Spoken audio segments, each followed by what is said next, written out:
Hey everybody, Prepper for the Ages coming at you again. Interesting. Aman Porn Company last night reported. Now I like Aman Porn Company because they do their research, they do their homework, they give citations, and they try to stay out of the politics part. So I watched them, and they said last night something interesting. We were talking about the Syrian refugees, and their funding is about to be cut off, and Turkey was mentioned for doing this. So the backstory is that Syria the resources dried up. So basically, they went under a drought, then they went under a kind of famine.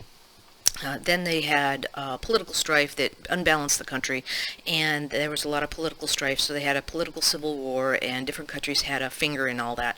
And meanwhile, the residents, the actual citizens, they got bombed. They found themselves in the middle of a war, and so by the millions they evacuated. So some of them landed outside the country, some of them landed inside the country, some of them are straddling the border, and the ones that we're going to talk about today are in the refugee camps.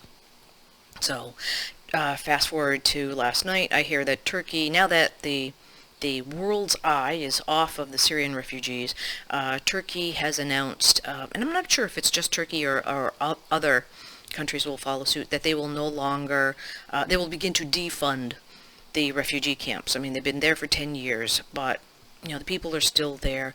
And defundage. I mean, for me, defundage means no more food, no more water, no more resources getting put into the refugee camps. So where are they going to go now? Their homes have been bombed out.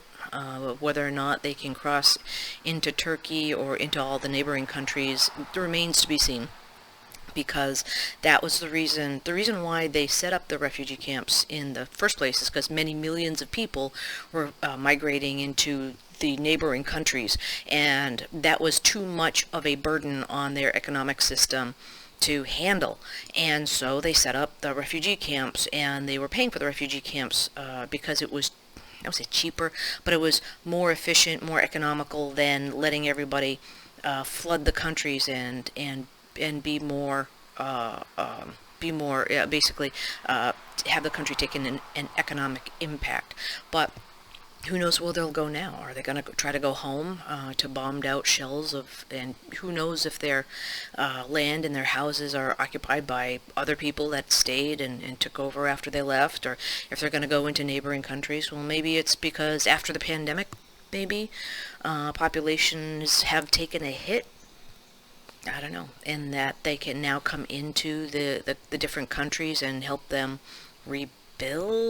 But they're not talking about that. They're just talking about, we're just going to start defunding the refugee camps. So it will be interesting how this unfolds. All these people are, all the people here in the United States are talking about FEMA camps, FEMA camps. Well, what's a long term on a FEMA camp? And we saw that after Katrina.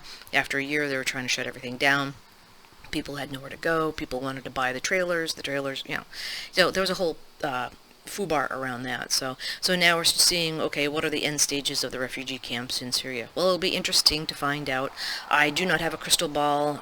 Maybe looking at what happened for the FEMA camps in Katrina will give us an indication of what might happen, or just the end game for refugee camps in other parts of the world might give us an indication on how this is going to unfold.